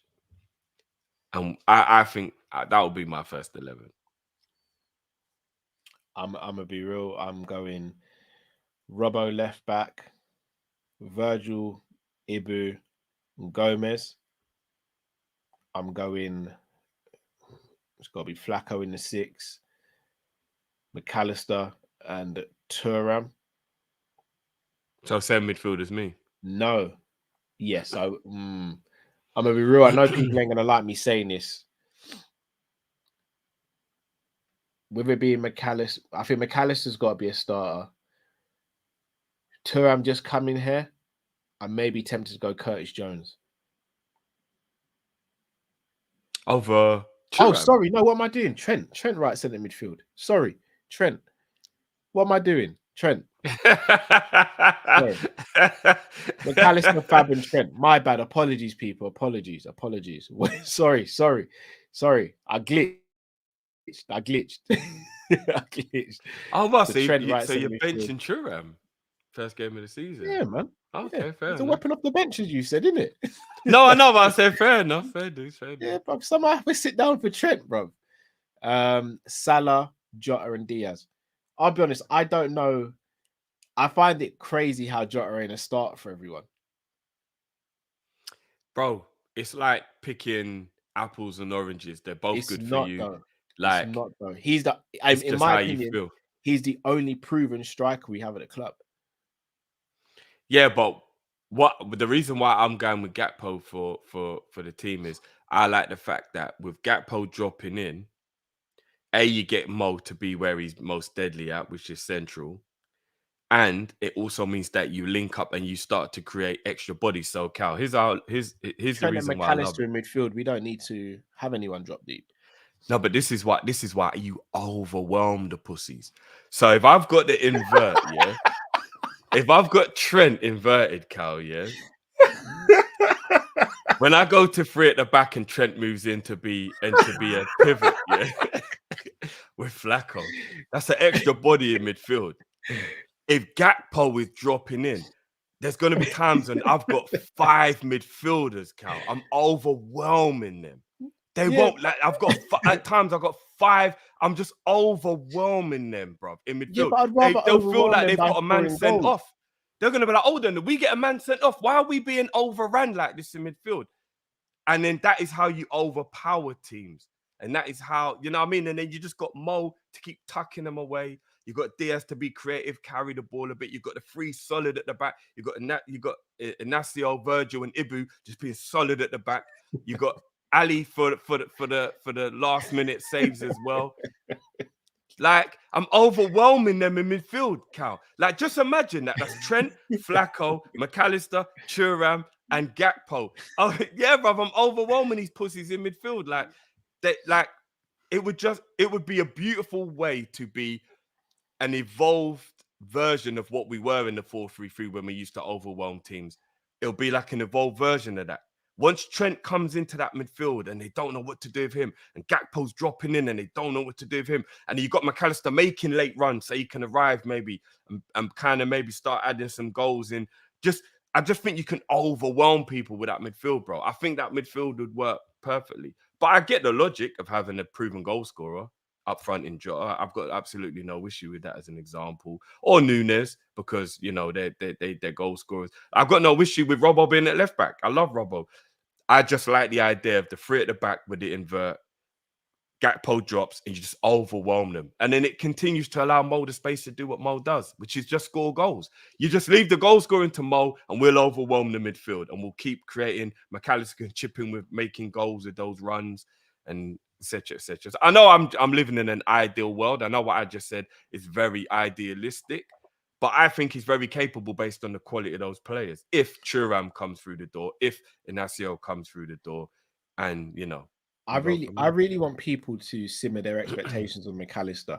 I think a lot of people haven't watched McAllister and they look at his stats and think we're getting a goal-scoring midfielder. McAllister is not a goal-scoring midfielder. But he's capable. Yeah, but capable and actually doing it are two different things. They are, and we got to put it in practice. Midfielder. He is brilliant at recycling play, keeping possession, and keeping a team ticking. If people think we're getting McAllister and he's going to be this goal-scoring midfielder, this player who arrives late at the edge of the box and slots in and chips in with goals throughout the season, he ain't that guy. Oh, I disagree. He's not that guy. I think he can be that guy. He's not, though. He's brilliant. McAllister's brilliant. But this is the whole thing I'm talking about with expectations. He's not that's not him. His role is to. It depends where we play him as well. He'll intercept. He'll make the right passes. He'll break lines with his passing. He'll keep hold of the ball. He'll speed up play when we need to. He'll slow down play when we need to. He'll be the brain in that midfield. He's not a goal scorer. Part life. 10 goals in the season, yes. How many of those came from the penalty spot? 6. 4 goals he's not a goal scoring midfielder. I agree with you in the sense of he's not a Frank Lampard or anything like that. I tell you what I don't want next season, Drift. I don't want him finishing the season maybe with 5 goals and people are like, oh, he got 10 at Brighton and he's coming and he scored 5. Like, no, like that's not his game. If he got 5 non-penalty goals, that'll be all right. No, that'll be all right. No, but that's normal chipping. That's not goal scoring midfielder stats. It is for us, but I get what you mean. You normally have to be in double figures to be a goal scorer midfielder. Yeah, of course. I agree. Of course. But I think he's capable of them, man. Based on his technique and the way he hits the target quite often with his shooting, I'm thinking if you implement a certain system to get the best out of him, he can become a goal scoring midfielder. He's got the attributes to become a goal scoring midfielder. I'm not saying I'm comparing him to Modric, by the way, but he will be our Modric type of player, in my opinion. He's not. Yeah, but Modric. The thing is, numbers wise, I don't know if you would call Modric a goal scoring midfielder. But generally speaking, I think. But I wouldn't look sideways at someone who called Modric a goal scoring midfielder because he scores clutch goals. When it's important, he comes up with goals. I don't know. I wouldn't look sideways at somebody who would call him a goal scorer. You're looking at it from a metric of like being a Lampard or a Gerrard. Gini wasn't a goal scoring midfielder, but Gini popped up with some clutch goals, but he wasn't a goal scoring midfielder. But I wouldn't look sideways at anyone that says he wasn't. At anyone who said he was a goal scoring midfielder, though, because he was a midfielder that came up with the goods a lot of the time. All right, would you call? So I think it depends. Would you call Rodri a goal scoring midfielder? No, Based but off he his, comes up based with off his, clutch goals. He comes up with no, but clutch what I goals. was, no, what I was going to say is based off his whole career, no. But if I was only looking at the season just gone, I would start to think, oh, hang on a minute.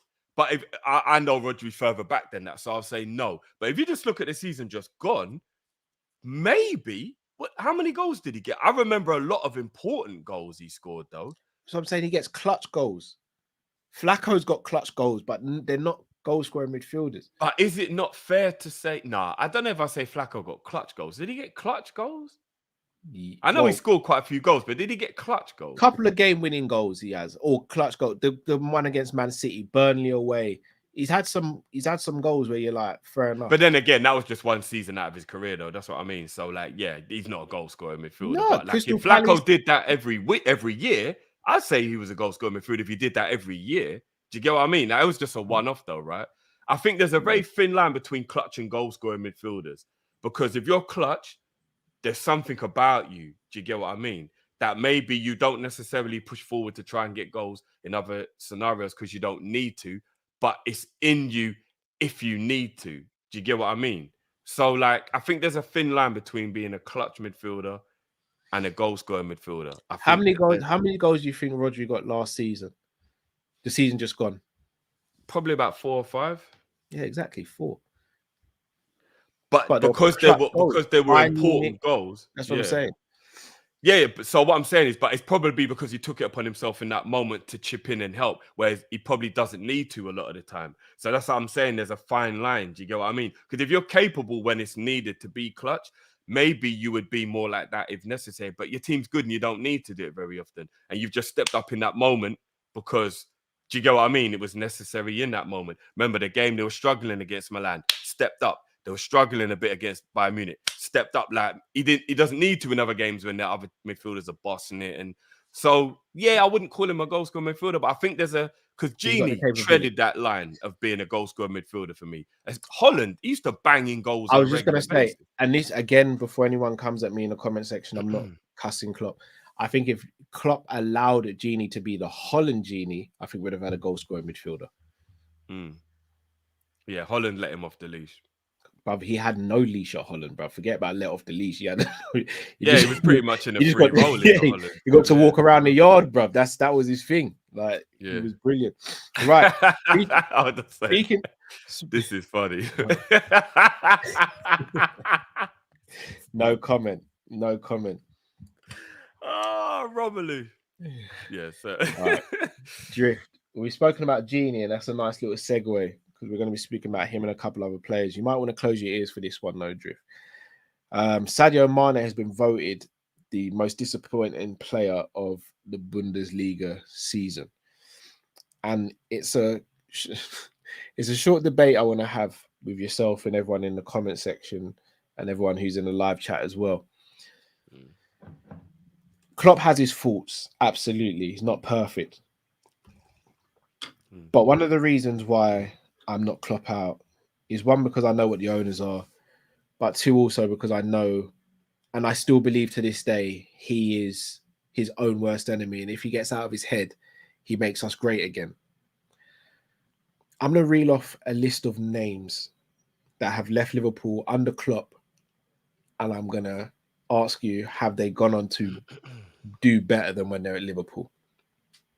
Emre Can, Gini Wijnaldum, Coutinho, Nico Williams, Taki Minamino, Origi, Mane, Shaqiri, Ibe, Klein, Sturridge, Danny Ward.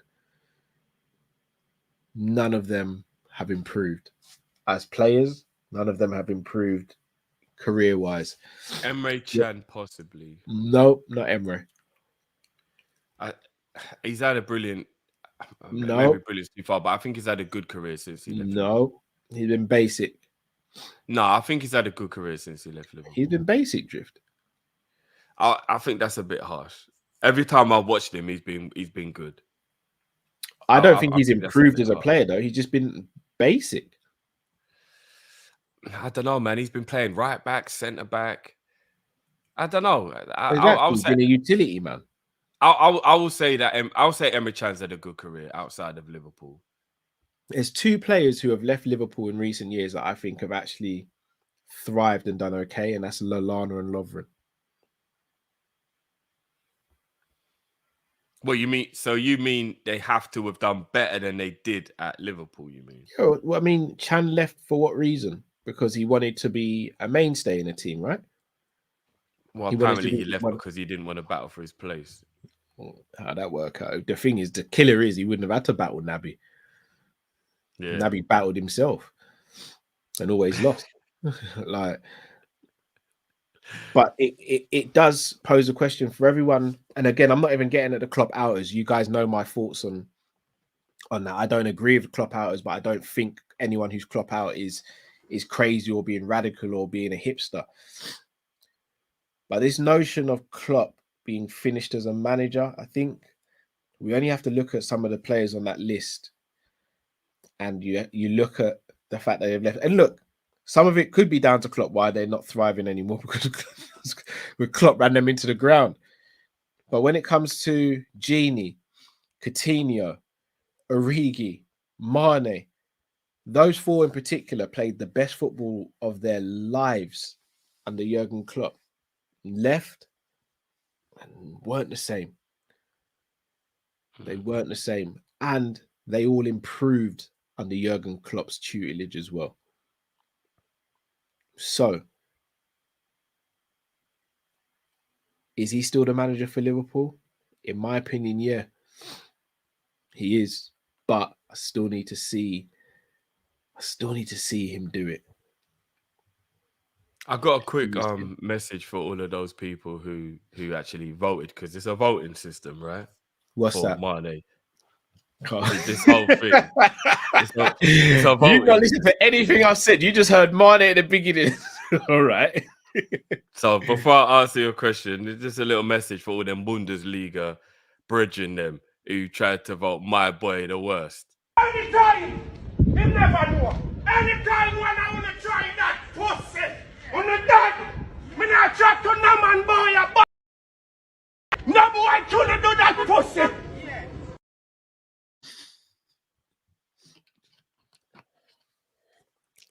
Is it unfair to vote him that? I did say he didn't have a good season, Drift.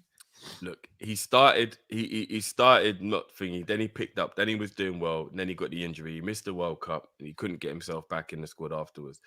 I think, considering he had that really bad injury, it's very harsh to call him overall a flop for the season.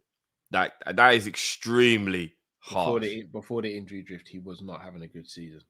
But he wasn't having a bad season. He was. It was like he was. He wasn't having a bad season, man. I think having a bad season is too far. Was he brilliant and thingy? No, but he wasn't having a bad season. I think that's going too far. Let me just actually look up, because I watched some of the games and he was playing all right in the games and he was playing well to an extent. But let me actually just look, even just from a statistical point of view, because I don't like to do the statistics too much. But let me actually just have a look and see what his statistics were for the season as a whole. He weren't good, so across the season, just breaking it down purely into statistics, he made 25 appearances. He got 7 goals and 5 assists. So we got a 1 in 2 goal contribution. It's not amazing, but to say a flop, I think that's too far. Especially when you're thinking about the fact that he had adapting to being in a new team and then having that really horrible injury to deal with. I just think it's a bit harsh. I really do. Was he the Salah that we know? I mean, the Mane we know? No, come on, he wasn't that. I'll never argue. He went to the most dominant team in the league with the best players. But this wasn't one of their dominant seasons, Cal. That's why it's quite weird as well. They were quite poor overall in general this season. They struggled without Lewandowski, but they can't just blame it all on him. No, they can't just blame it all on him. But he had a bad season, bro. By his own standards, it's a bad season. But to vote him the flop, that's bad, man. That's bad. I don't know, but anyway. It is what it is. If people are too, and can I just say, because I know France, Germany, a couple of these other countries, like they have this. I'm not gonna lie. That's a dickhead thing, in my opinion. Let that just be something that fans banter about and it's something you talk about. To officially have this thing where people get voted, nah, that's a dickhead flex. I'm sorry. Like, I remember when Origi got voted that the year when we loaned him back and to you know, Wolfsburg. yeah, but no. Do you remember when in France when we bought him, but we loaned him back for a year, and then they voted him the worst player of that year? He also got the worst player at Wolfsburg, I believe, as well. Like, in my opinion, having an award, like I said, I'm not for this new generation where everybody's all soft and nobody can take any criticism. I get that. Like, you got to man up. You got to, you know what I mean? Like, we grew up being bantered and all that stuff. Like, I get it. But for you to officially vote somebody the crappiest, though, is taking the piss, bro. There shouldn't be such a thing. Like, do you know how much of a liberty it is that you hand out a reward where you actually officially tell someone you're the crappiest player this year? Like, what kind of rubbish is that, bro? I don't know why these leagues have that, but that needs to get scrapped. That's bad, man. Yeah, that's absolutely bad, man. Do you know what I mean? But yeah. Right, let's help the rest of the supers before we head off. Shout skip to my Lou, just become a member of ours. Big up yourself. Honesty says, would you guys take Lavia at Liverpool? Great talent, but I have questions about his end product and maybe he can improve on that. Not as a starter or first choice. Again, if we had a prime Fabinho, then I'd be begging for us to sign Lavia potentially. But I think we need a starter. We need someone who's solid and a certified starter straight away. Danny up the res says, money allows you to live your dreams, Cal. Yes, please. Now I hear, look, I'm not sitting here saying if someone offered me a certain amount of money, I'm just going to be like, no, I don't. But I'm just saying money doesn't solve all the problems in the world. Like, yes, you're right, Danny. Money allows you to live your dreams, but it can also bring the worst nightmares imaginable as well. Sultan says, Cal, you think Taporia beats Max? He is a beast. I don't know. It's a fight I'd love to see, though. But I think Taporia gets the next title shot after Yair and Volk. I think he deserves it. Two fantastic fighters, though. God AM says, if we play 3 at the back and sign, oh no, we did that one. Nizam says, big up Karen Drift, big up yourself, Nizam. Hope you're well, bro. Hugo Santos says, if we used the 6 as the third centre back and not the left back, we would lose the left back runs down the wing and Flacco's more comfortable in that zone of the pitch. I mean, that's sort of what we did when we were in our peak. Virgil and the right centre back, we kind of split a little bit.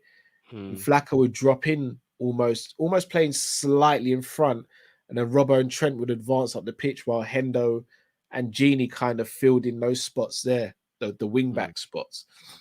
I don't know if we do that anymore, though. I think that became too predictable.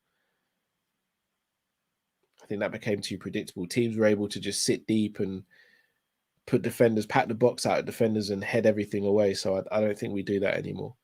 You know what's funny? It's really brought up a debate now, this whole money thing. It's funny, like, even seeing like a couple of people in the chat, like some people agree, some people disagree.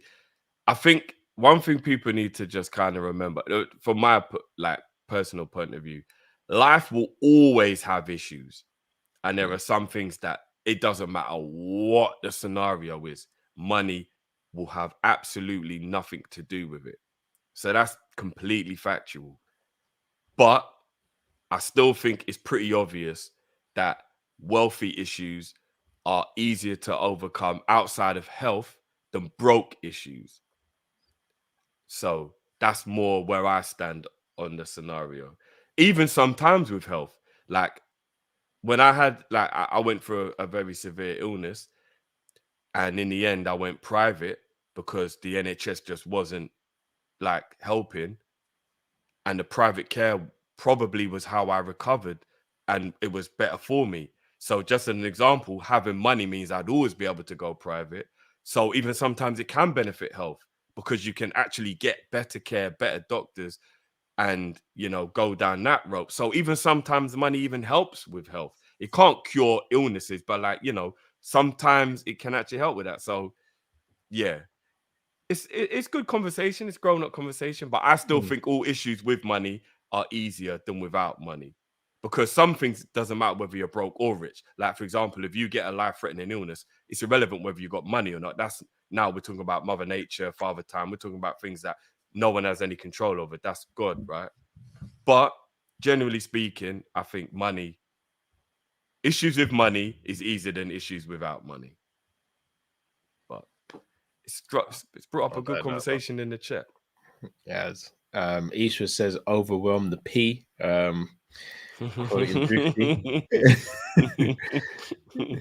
Meow. Isha says Mane wasn't a problem at Bayern. Coaching was. He thrived everywhere except for Bayern. Sorry. I think Mane has to take some responsibility as well. Coaching was.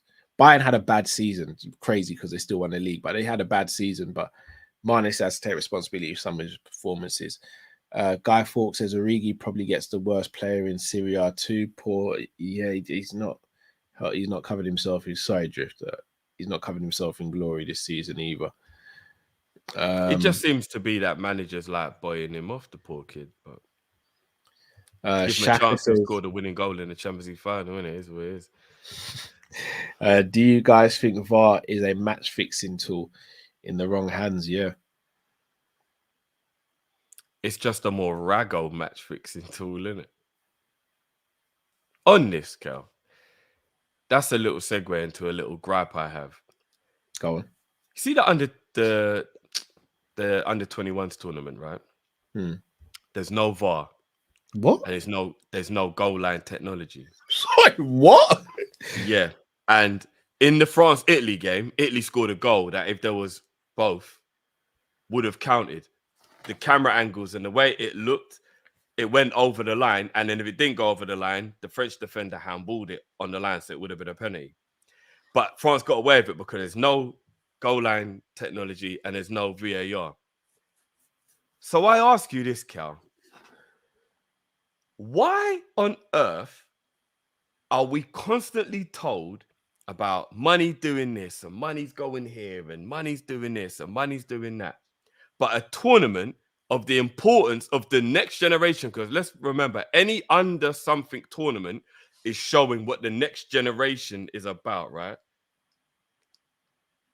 Is it not absolutely scandalous that UEFA, FIFA, or whatever governing body is necessary to be involved, has not felt it was necessary to put technology that is now pretty much the standard technology into this tournament? Well, I'm shocked you've just told me this. Like, I could not believe what I was watching, bro. So basically getting the same treatment as I get down at Power League if I'm playing, basically. Basically, bro. I could not believe what I was watching. I don't know if anybody in the chat watched it. Italy got robbed. Like, they actually got robbed, bro. But even taking aside the fact that there was a team that actually got robbed, how can a tournament that big not have not even goal line technology, Cal? We've had goal line technology for like, what, nearly 10 years or something like that? Yeah, that's poor, man. Not even goal line technology, bro. It was madness. It was madness, brother. I don't know, man. I just thought that it was scandalous. And they want to talk about all this money, this and money that. You lot can't. How much would it cost to have VAR for this tournament? It should be enough money. How much do you like? I'm not gonna go on a tangent. UEFA and FIFA make enough money still. No, this is the point I make. But you know, like if they try to act like it was this massive outlay, but like, no, really, how much does it cost to have VAR? Honestly, how much does it cost to have VAR? Well, just do a replay then. If you're not gonna do VAR, just do a replay. Like, I don't know. I don't know, Drifty. I don't know, bro. I couldn't believe it, bro. Dog. I couldn't believe it. Honesty says, I'm sorry, I didn't mention Lavia. I mentioned Doku. I got Lavia on my mind. Plus, if you could sell one LFC talent, who would you sell? Curtis Jones or Elliot? All right, we'll do the first one first. Doku is a no for me. I've never quite got on the Doku hype. Out of Elliot and Jones, who would I sell? Elliot, Yeah, unfortunately. that to be Elliot. That could change this by the end of this season, though. Like, Yeah, it could. if you'd asked this question last summer, it'd have been Jones. Yeah. So no, not last summer. Halfway through the season, I would have said Jones. Not last summer though. no, last summer Elliot started the season, then got injured, then came back and still looked decent. And Jones, No, but I still don't think I would have sold Jones at that point. It was halfway through the season when I started to like get a little bit upset with Jones. Wow, the two you'd have kept Elliot over Jones though. Halfway through the season, yes. In the summertime, I don't know. I don't know. Fair dues. Sultan says, Inshallah, we have a community meeting in Dublin next year. Reaching the final is a must. Caltaporia destroys Paddy. I can't use the M word on here. Destroys Paddy. People couldn't see it. Shake my head. Paddy is a bum. I'll be honest. I think Taporia does destroy Paddy. Like, I think it'd be a horrible fight for Paddy. And yes, God willing, we can all have a meet up in Dublin next year, man. It's a place I've never been to. It's a place I'd love to go to. And what better way to go and visit than with Liverpool fans watching a cup final, winning the cup, apple juice flowing. That'll be the most expensive flights to Dublin you've ever seen in your life. Yeah, apple juice flowing. No, it'd be worth it though. Look, just on a side note, you know, since we met up that time, I've had one carton of apple juice in that whole time. Yeah, because we had enough sugar intake for a lifetime, bro. Bro, I've mainly been on the water, bro. No, that's good, bro. That's good. That's massive for me, bro. One carton of apple juice in a whole week and a few days. Yeah, no, it is, bro. It's brilliant. That's immense, bro. I'm having withdrawals, but I'm still. I was halfway through the chocolate Cinnabon, and I said to myself, "Yeah, this isn't good, is it, Drift? This is." You finished it though, innit? No, do you know what? I kind of left about a quarter of it. Because remember, at this point, I'm on my 4th Cinnabon in 3 days. Yeah, like I was like, yeah, like I've got Haaland ratios when it comes to Cinnabons. I left about a quarter of it. It's that good shit though.